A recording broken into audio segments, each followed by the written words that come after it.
Welcome back to the Foundation in C# course. We are currently in Module 7, and in this lesson, we're going to be covering WPF, or Windows Presentation Foundation. So let's dive right into what this is. Let's go to our Visual Studio, go to New Project, and we're going to select a WPF application, and we're going to select the .NET Core version. Now for this demo, I'm also going to add in a .NET Framework version just so you can see the differences, but we're going to build in the .NET Core application. Let's hit Next. And let's call this the WPF Message Wall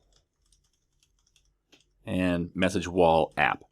Now you're going to see a lot of very similar demos over and over again as we look at the different user interface project types.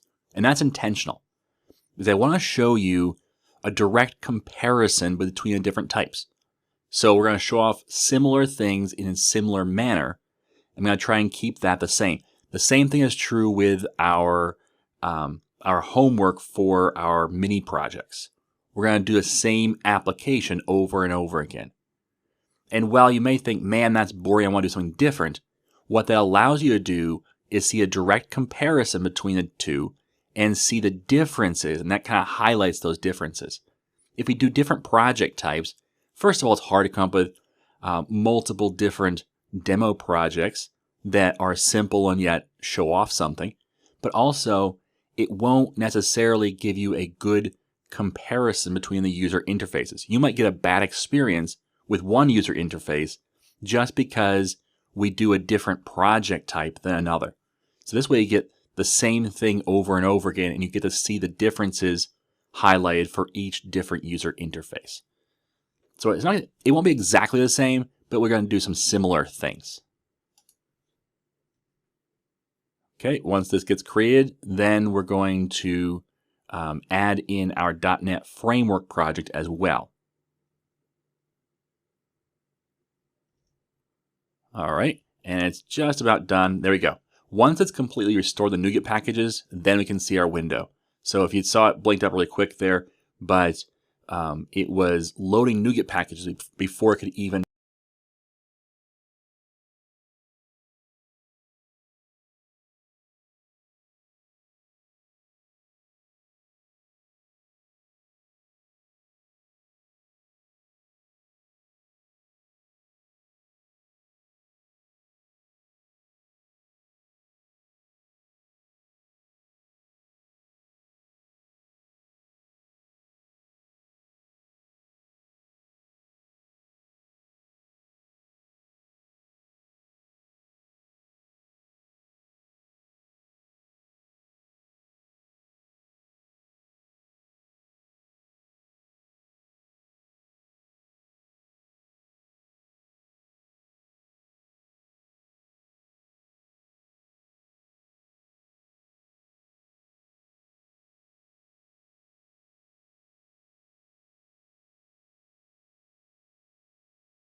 references here versus just dependencies over here.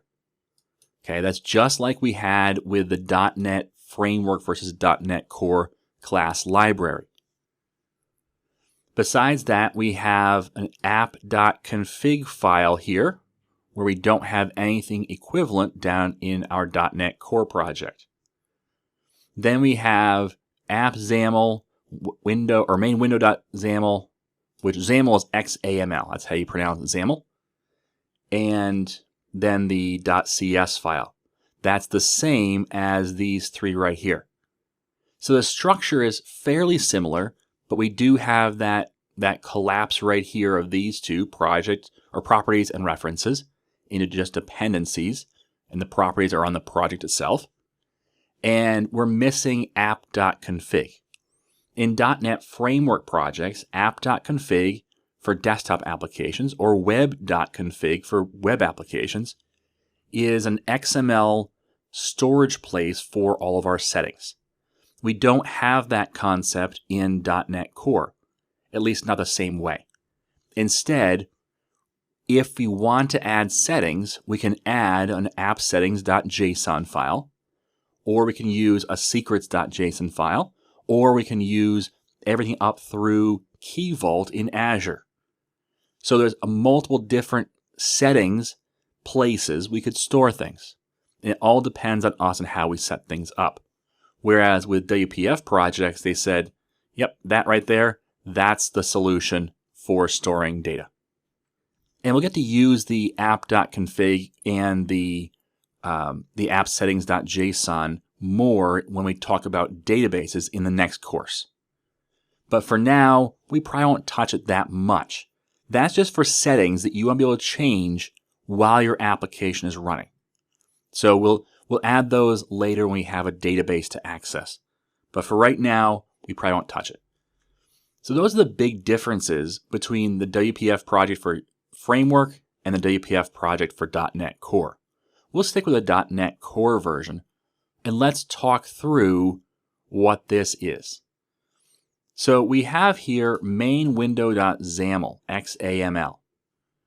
WPF applications are desktop applications. In fact, if we just hit run right now, and the core project is the startup project, so that's what's going to run. Once that runs, it's going to take a minute the first time to compile. We get this window right here where it says main window. We have our minimize, maximize, and close buttons. And we can shrink and grow this how we want to move it around. And of course, the close button does actually work. So it's very, very similar to what we saw in WinForms. The difference is the designer. Now, the designer is this window right here. And we have our toolbox. So let's go to our toolbox. And if we wanted to, we could even drag and drop buttons onto the screen and drag and drop labels onto the screen and text boxes. And all of a sudden, we have something very, very similar to what we had in our Windows forms. Now, the designer itself has some funky layout stuff, but the end result looks a lot like WinForms. So what is the difference? Oops.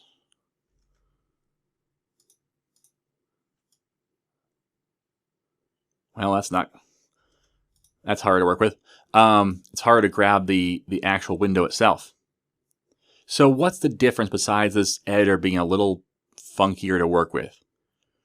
Well, the answer is this down here, this bottom part, which is this text. Notice we have button, label, and text box. This isn't something we see in Windows Forms. This is particular to WPF, and it replaces the idea of the partial class. Notice we come back to this class right here. It's still a partial class. We still have initialized components. And if we go there, this is the other part of our class. It has different inheritance, but in here, there's nothing about our text box, there's nothing about our label, and there's nothing about our button. All that work is done right here in this XAML window, XAML. So this is Microsoft's next iteration of desktop applications. WinForms is all about drag and drop, and the idea was they put all those properties into a class file that we just didn't touch, or at least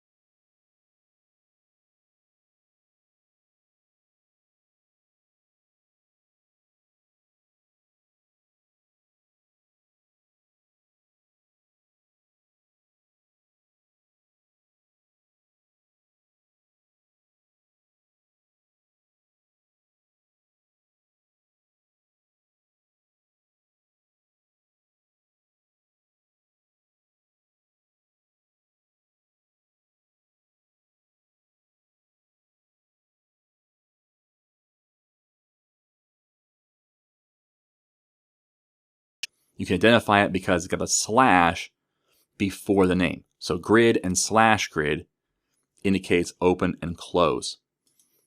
And then you have these elements you can put on the page. And these right here define, let's give us some more real estate here. These define the values for, let's say, this button. So this button has a vertical alignment of top. It has a width of 75, and it has a margin set of 133, 147.00. And if we look at the designer, it actually shows us 147 is down from the top, 133 is from the left. So left, top, right, bottom. So if I were to say, you know what, I want to move it down just a little bit more. Let's do 160. And now it's down a little further. And let's do it a little bit less from the left. Let's make it more like 120.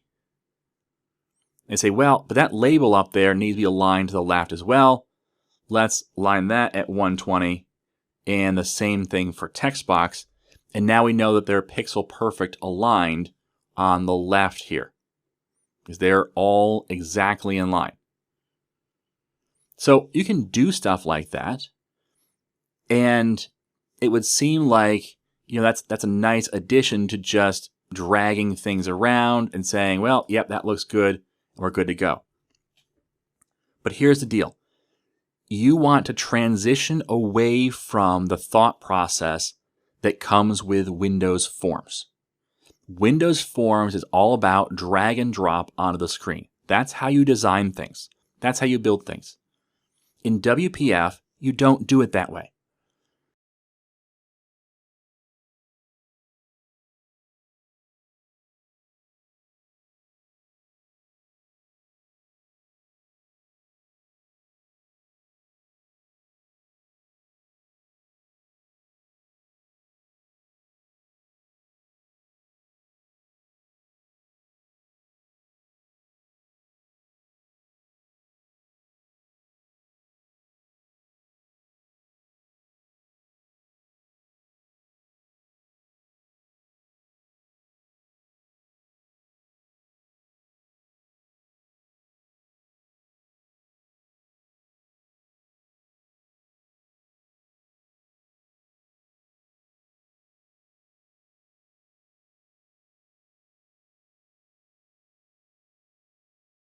Save all that and then close everything else down. So it's on the wrong Windows, on the framework version, not the WPF core version.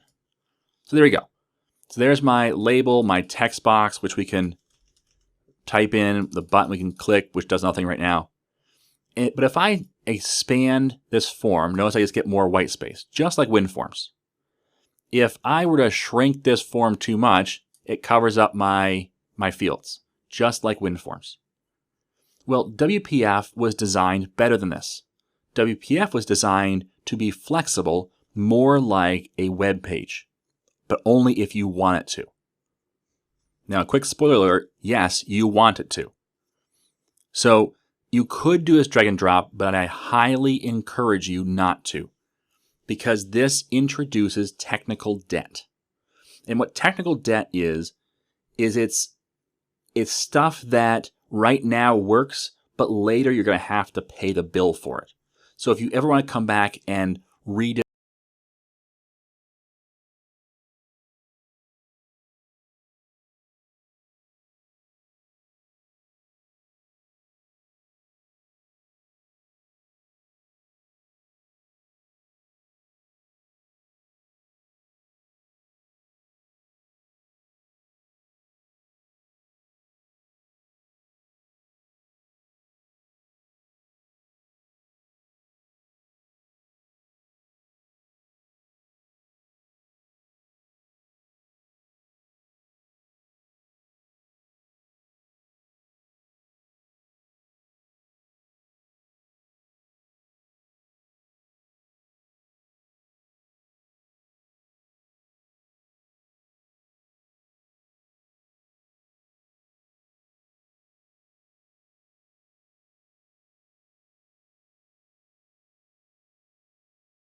has a height because it has text in it. In fact, if we got rid of it, it would have a width of practically nothing, but a height of the average character or text. So let's just write like this, which is ugly, but let's make it work. Let's put it on a screen and see what happens with this little box. Let's put our cursor there, which is barely big enough to put a cursor in. I'm going to start typing. This is a test of the text box. Notice how the text box got bigger because I typed in it? That's one of the powers of WPF. The idea that it can expand to fill the need. So it says, I'm going to get as big as I need to. That's a really powerful tool you can use to make sure that you don't have this thing where your text is going beyond the screen and you can't see it. So with that, we can just keep typing. We can make this as big as you want, including getting to the edge of the form. And notice it goes on to the next line now. So if I just hit the key and just let it wrap, it just keeps going. But notice it just went over the button. Now I can't see the button. And that's kind of a bummer. What do I do about that? Well, that's where the idea that these layouts, where we're saying this is where it starts, that's not a great idea. Instead, we want to allow for some dynamic positioning. So let's start over on this form. The cool thing is, instead of having to select these things like this, I can just come down here and delete them. So this XAML window down here is the same as the designer. In fact, let me add to that. I'm going to undo my delete. If I'm on this button right here, if I go to Properties, I have a Properties window as well. And that Properties window applies to whatever I've selected, so the button. So I can add things like, I could change the text. Let's change the font size to 36. Notice how big that got. Okay, and notice down here, if I look at this button, let's put a line break in here so you can see the settings. Font size is 36. So these three are all related. If I move where this is positioned, let's look at the margin 120, 128. Now it says 120, 229 because I changed something up here. And that affected this down here, which also affects the properties. So these three things, the design window, the XAML, and the properties are all tied together. And you can modify things in any of the three, whichever one makes sense for what you're doing. All right, now let's close the property window out and let's delete these three things right here. Now this design versus XAML window can get a bit tedious at times because of the fact that it's not designed by default to pop this out into a separate tab of its own.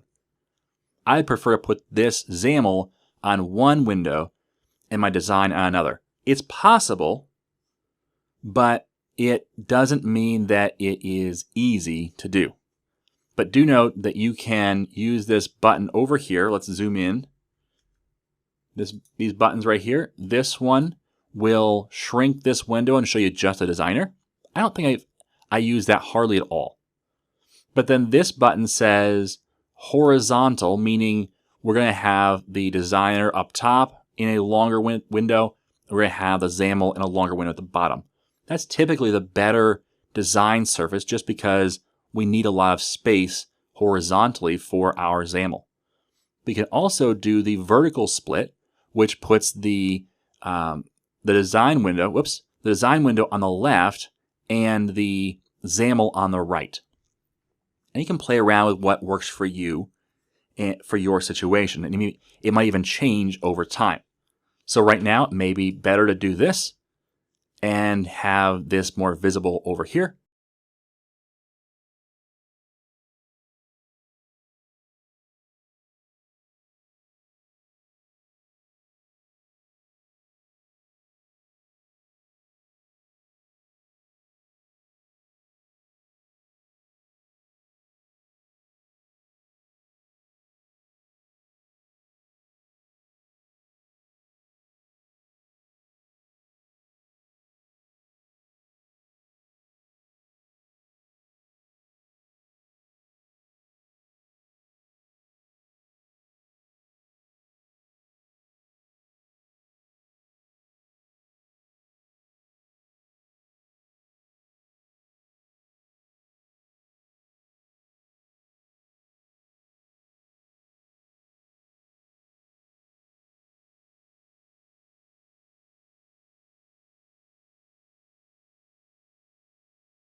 The class name is WPF message wall.main window.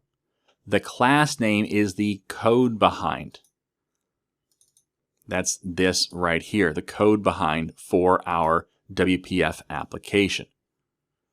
We also have down here the title. If we look up here, we see main window. It's kind of small, but main window. That's the title of our form. We could change this to message wall by Tim Corey, like so. And now it's reflected up here. The height and the width are the width and height of the form itself. So we can change this if we decide, you know what, I actually want a form that is just 20 high. And there you go. That's a 20 high form. And that's ridiculous.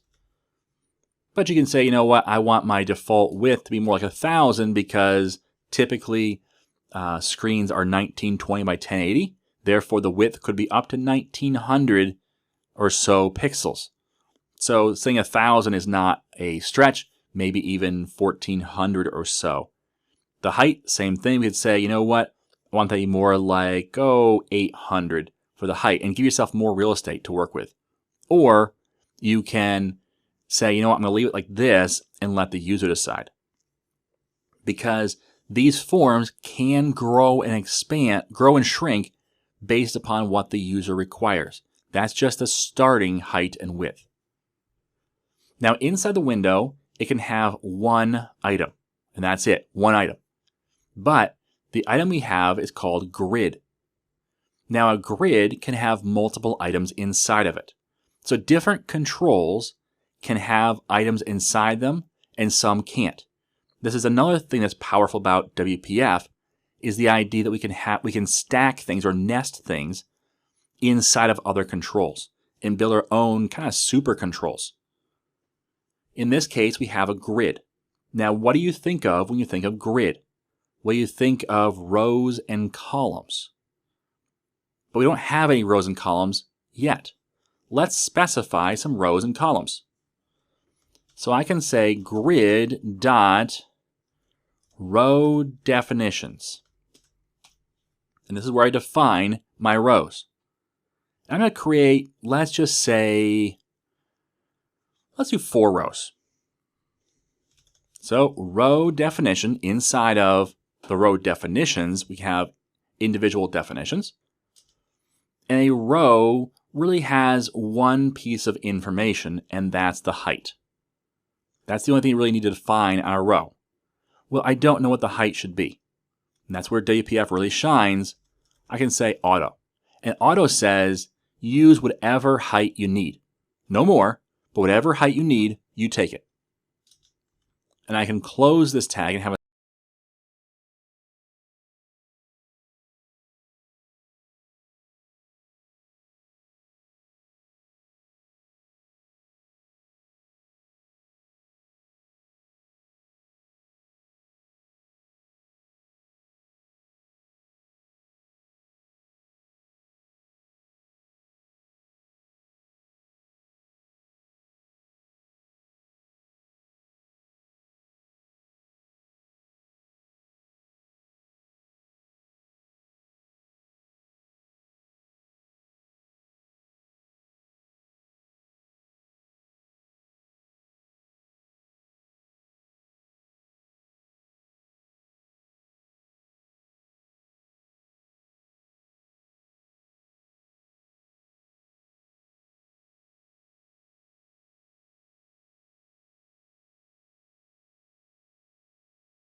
here. It's kind of hard to see. Let's put our cursor. We can't really see unless we are in the grid. It says right here 1 star. And that means that this right here, this whole space right now, is for the last row. Because everything else doesn't have anything in it, therefore it's collapsed down to nothing. So that's our row definitions. And now let's create just a couple of column definitions. So grid.column definitions. And we're going to have a column definition with a, not a height, but a width. We're going to say the same thing, auto. Like so. And now I'll have a couple of those. Let's do three. And the last one being the auto width column. Now, if you want, what we could do is say, actually, we're only going to put things in the second column, and we're going to want it to be centered on the form. In which case, I would do this. Notice the line in the middle right now, because left and right are both taking up half the screen, because column 2, which is actually position 1, it's zero-based counting system, so 0, 1, 2. So the column at position 1 is taking up 0 space because it has nothing inside of it. But this would allow us to center this middle column. We could do the same thing with the rows if we wanted to, but I'm not sure we need to. So instead, what we can do is now we have our rows defined and our columns defined. Outside of this, in our grid, we can start adding things to our grid. Now you could drag and drop, but as you saw, drag and drop adds all that extra stuff that we don't really want. Instead, what I'm going to do is I'm going to type it out by hand. And that may seem intimidating. But once you get used to the common controls, it's really simple to do. And if you're ever unsure about what a controls tag might be, you can open up the toolbox and grab what you want, let's just say a text block, and drag it onto the XAML designer, not the Windows or the form, not the DPF designer, but the XAML view, and just drop it on. And there you go. It's a text block. Okay? So I'm going to do this by hand. Now I want to put things in this first row, and I'm going to have it be in the second column. So I'm going to have, let's start with a text block first that says, let's go with just message. So it's going to be a message, and that's going to have the text box next to it. So let's start with something simple and just say text block. And we're going to say, you know what, I want this to be in grid.column. The column is column 1, and the grid.row is row 0. And I want this to say, I'm going to close it out and have values inside the text block, and it's just going to say message like so. Now if you notice right there, it now says message, and it's really tiny. Well, why is that? That's because we haven't changed the default font for our form. But never fear, unlike the WinForm project, we can change this font at any point because we can just say up here at the top, inside of Window, we can set our font. So font size equals, let's go with 18 and see what that looks like. Still a little small, so let's go with 22. That's a little better. So we now set the font for the entire form that's applied to everything, unless it's been specified already. So now we have the text block, which text block is the equivalent of a label in WinForm. So I want to put a text box next to it. And you'd say, well, we put the next column, but that means we have to put another column over here called auto. You don't want to be star. Let's not do that.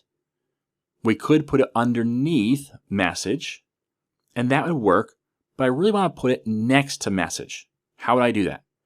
Well, there's these cool things I'm going to cut this out real quick. There's cool things inside of WPF called stack panels. And stack panels say, you know what? You can throw as many things as you want in here, and I will stack them either on top of each other or next to each other. And it depends on my orientation. So you say orientation is, in this case, horizontal.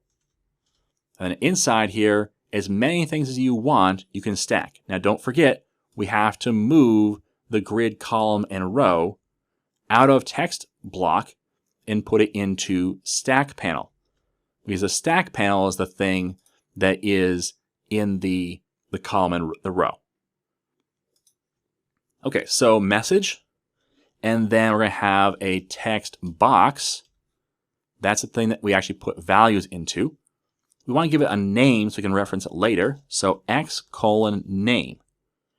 And the name is going to be message text. And then after that, we can just put slash and be done. But notice that that's a really small text box. I don't want to be that small, but I don't want to say this is your width. So what I can do is I can say min width, saying it in the minimum, I want this to be, 200 pixels wide. I can also set a max if I want to. So yes, you can grow, but not beyond this. So maybe max width is 400. And you can look at that by changing the min width and saying, yeah, that's probably too big. Maybe 300. That's probably big enough. And so we'll change the max width to 300 and the min width to 200. Now let's put a button below this. We can either put this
outside of my stack panel. Padding is space on the inside. So if I wanted to have space in my stack panel before text block and text box, meaning padding inside of my item, I could put padding. But in this case, I want on the outside, and I want to say that the margin, first of all, it's left, top, right, bottom. So left is going to be 0. Top, let's start with 10 and see what that looks like. Now, since I only did 2, it's saying left and right is 0, top and bottom is 10. And if we look at that, we can mouse over it. That doesn't look too bad. But maybe I want to be a little bit higher than that. Maybe I want to be 20.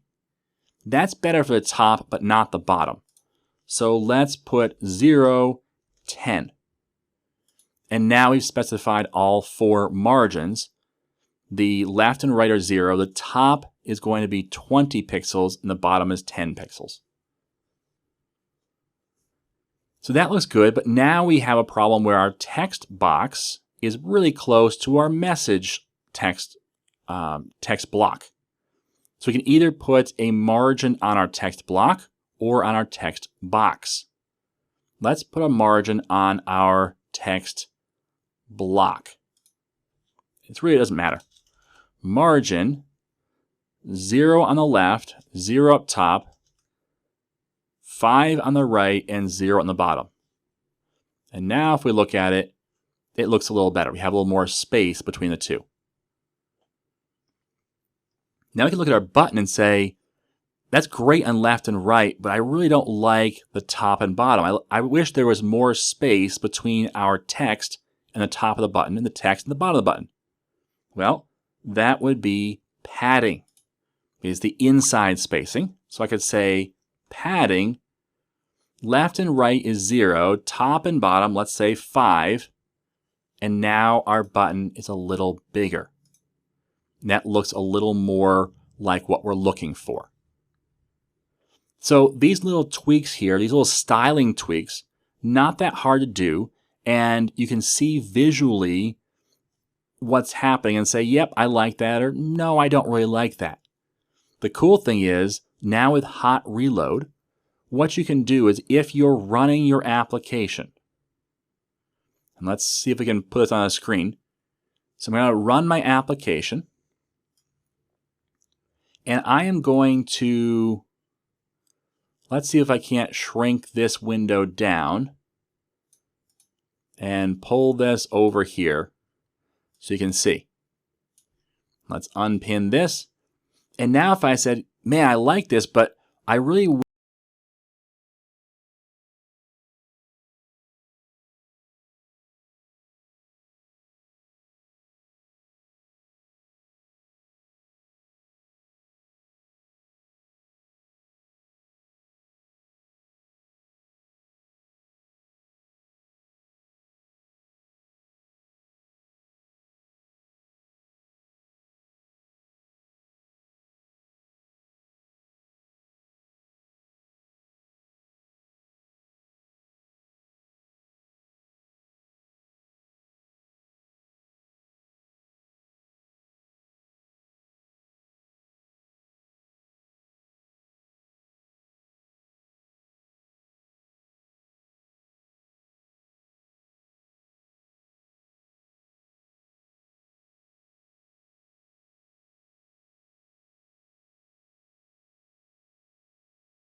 it is pretty much exactly what you'll see when you run it, but maybe you have different states depending on the data coming in or something like that, and it just isn't quite as helpful. Well, you can run your application and then make live modifications to your XAML as needed to tweak the form to be exactly the way you want it to be. One other thing I didn't show you when I ran this, but let's run this again. I'm going to drag us over, and notice how much this is centered. This is centered exactly in my form. That's cool, but the user is probably going to say, I want this to be smaller. Check that out. It just continued to keep that centered no matter how big or small I made it. So it makes your form a little more responsive. Now you can make it a lot more responsive, but this is a good start. I could have made that top row to be a star as well and centered it vertically, but I decided not to do that. But at least this right here is already a step up from WinForms. The idea that your form can still look centered and look nice even when you change resolutions is pretty impressive. Now let's add a list box. So come back over here to our toolbox and look for a list box. There's one. We drag it on here and it's called list box. So pretty simple stuff here. So list box, we'll give it a name. And this name will be message list. And we need to give it a grid.row, and that should be row 2. It's below messages. And then we need to have a grid.column of 1. And we should probably give it a margin. So let's give it a margin up top of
called model view model.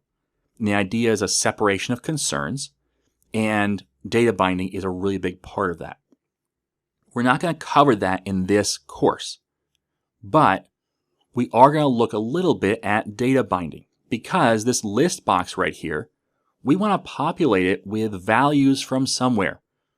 Now, to follow our pattern, we're going to take the value from a binding list of string. But how do we put that in the list box? Well, putting a list box is just assigning it to the item's source, and we'll do that in code. But then how we display it? In our code inside of WinForms, we had to assign the display member. It's a little different in WPF because of the fact that WPF allows for flexibility. So in WPF, what we need to do is we need to have this idea of a data binding using a data template.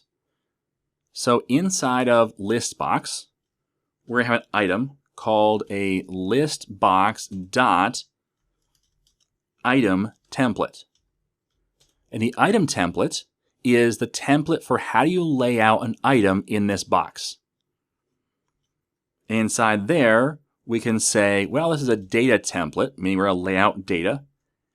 And then I can place anything I want in here as far as XAML goes.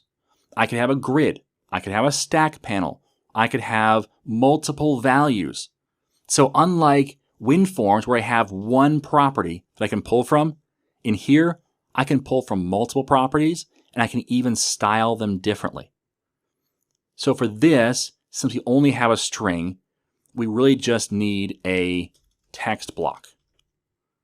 And that text block is going to have a binding on the text. And really it's just going to be binding. We're going to close that out, a self-closing tag.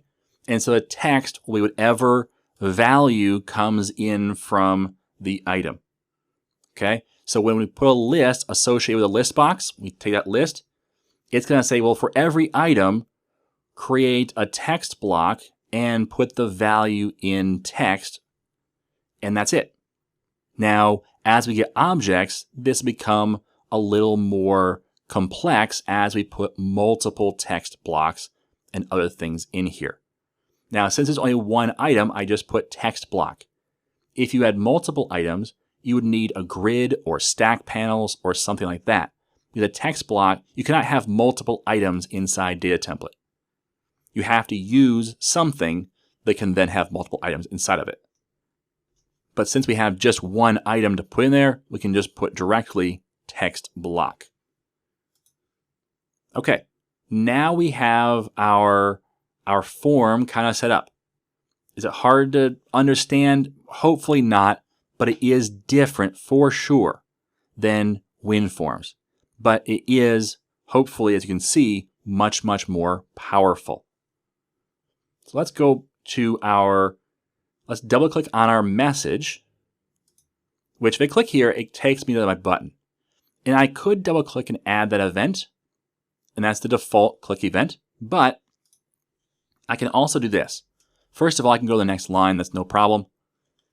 And I can say, I want the click event. I hit tab. And it says, do you want to add a new event handler for the click event? I hit tab again, and it creates an add message underscore click event. And there we go. So there's the add message underscore click event handler. So it's handling that click event. And now I can do anything I want in here just like I could with Windows Forms. So when you click add, I want you to add this message, which is message text. I want you to add that to the list box.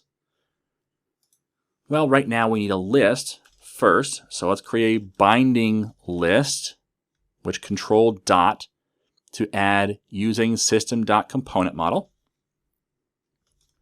And the binding list is of type string. I want this to be messages equals new binding list of string. This looks very familiar to the code we wrote in the WinForms project. I'm not looking at that code, but pretty much we're following the same pattern. So it might be slightly different just because I'm not doing it note for note, but the reality is it's the same exact code. So we have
and it pops down here. This is another test of the messages. Notice how it's getting bigger, but then it stopped because that's the maximum width. Add that, and there we go. Now we have 2 items in our list, and this is back to the smaller width. So it's not taking up the rest of the space it could. It's taking up the minimum width of 200, even though it could take up to 300. But this is taking up more space because of the fact of this long message. So it has grown based upon the content that was in there.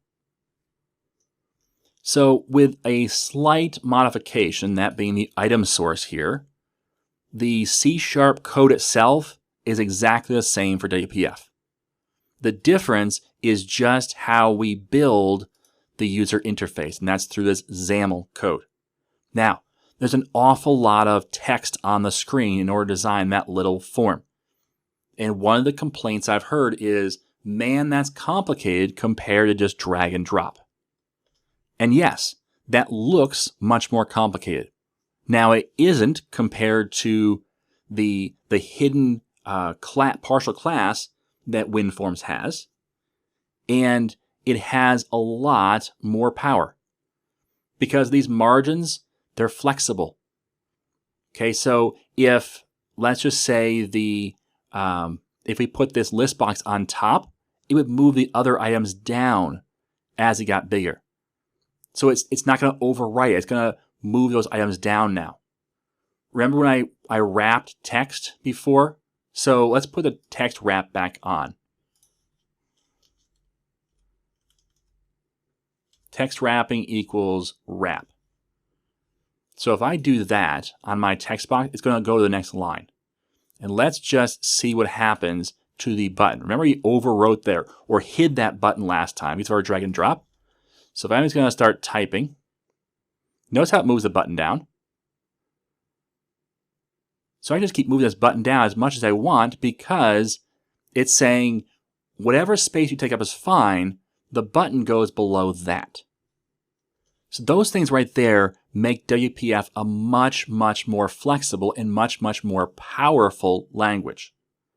Now, if you're using the very basics, like we're doing here, there is a bit more work. There's a lot more work, honestly, than WinForms. However, once you start getting into doing some of these more powerful things like the flexibility of automatic widths and things of that nature, you'll find that you can go a whole lot further than WinForms. At its heart, though, WPF is just a different user interface. The C# code behind it is the same. And so if you write your code well, you can transition from WinForms to WPF without much difficulty. You can keep your business logic, your data access code, all that you can keep. In fact, I did a course, and this is not a plug, this is just an example, but I did a course called C# Application from start to finish. And the idea is we're going to build an entire application out of C#. And the base application is built with WinForms as its user interface. And some people are saying, man, I don't want a WinForm application. I want a WPF application. Or I want a ASP.NET MVC application. And so what I did is I created 2 add-on courses that replaced just the WinForm portion of the application with either WPF or ASP.NET MVC. And I didn't do hardly any coding work when it came to business logic or data access. In fact, almost none. I just did user interface code. This kind of code right here. We are clearing things out and moving the cursor or adding things to a list. Those type of user interface code, I did that code because that's directly tied to the user interface. But everything else was just call that code, call that code, call this code, and wire it back up the way it was. So if you do things right, your user interface does not have to be tightly tied to the rest of your C# code. So hopefully as you go through these different user interfaces, that's one of the things you take away from it is that you can decide what UI works for you, but don't get so tightly tied to it that your entire application has to be scrapped in order to go to a different user interface down the road. Okay, so that's WPF in a nutshell. There's an awful lot more depth here. We haven't covered MVVM. We haven't covered some of the more advanced types. And we haven't covered all the properties that you can have in these different XAML items. Just remember that first of all, we have covered the basics, and that by clicking on any of these, you can go to the properties window and look at what's available to you. So transforms and miscellaneous and all the rest. You can even look at the events as well. Now, secondly, notice that WPF is very, very similar to WinForms. So if you find something in WinForms you like, there's probably an equivalent in WPF. And sometimes the same is true the other way, but mostly it's not. So for example, there's not really a good equivalent of stack panel back in WinForms. WPF is the next logical progression in user interfaces. Okay, so play around with it, try it out, and let's look at what our pro tip for today is. And that is that WPF has nearly unlimited power to create amazing user interfaces. Just remember, it isn't your application. And this is something people often get confused. They say, I want to create a WPF application. And that gets confused with my entire application is WPF. Just your user interface is WPF. The actual application is C#. C# is what powers the logic of your application. Unless your entire application is just about pretty UI and not doing anything, then it's not your entire application. So don't focus so hard on a user interface that you forget that the primary thing to know and the primary thing to spend your time on is your C# application. The logic, the data access. These are the things that are what power your application.